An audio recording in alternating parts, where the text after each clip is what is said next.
മഴക്കാലം വരാറായി. ഇനി നമ്മൾ വളരെ ശ്രദ്ധിക്കേണ്ട ഒരു മാസമാണ്. പെട്ടെന്നൊരു ചൂടുകാലത്ത് നിന്ന് മഴക്കാലത്തേക്ക് വരുമ്പോൾ നമ്മൾ ബോഡിയിൽ ഉണ്ടാകുന്ന ഈ വ്യതിയാനങ്ങൾ വളരെ നമ്മൾ ശ്രദ്ധിക്കേണ്ട കാര്യമാണ്.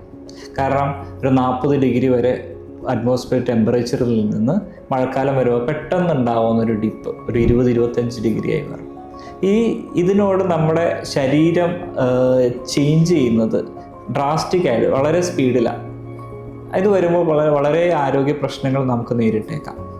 ചില ആളുകൾക്ക് പെട്ടെന്നൊരു പനി വരുന്നു, ജലദോഷം വരുന്നു, അലർജിക് പ്രശ്നങ്ങൾ വരുന്നു, കഴുത്തുവേദന, നടുവേദന വരുന്നു, തലവേദന വിട്ടുമാറാതെ വരുന്നു.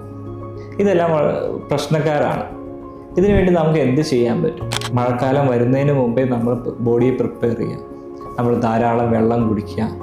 വെയിലത്ത് മാക്സിമം നമ്മൾ ഇറങ്ങാതിരിക്കുക. 11 മണി മുതൽ 3 മണി വരെ സമയത്ത് മാക്സിമം നമ്മൾ വെയിൽ കൊള്ളാതിരിക്കുക. സ്കിന്നിന് നല്ല കെയർ കൊടുക്കുക. ഡീഹൈഡ്രേറ്റഡ് ആകാതിരിക്കാൻ ജലാംശം നന്നായിട്ട്, അതായത് വെള്ളം നന്നായിട്ട് കുടിക്കുക. ഫ്രഷ് ഫ്രൂട്ട്സ് കൂടുതൽ കഴിക്കുക. ബോഡിയിലുള്ള ന്യൂട്രിയൻസും പ്രോട്ടീൻസും കൂടുതലായിട്ട് കരുതി വയ്ക്കുക. ഇങ്ങനെ വയ്ക്കുമ്പോൾ നമ്മളിൽ ഉണ്ടാകുന്ന ഇമ്മ്യൂണിറ്റി നമുക്ക് തിരിച്ചു പിടിക്കാം.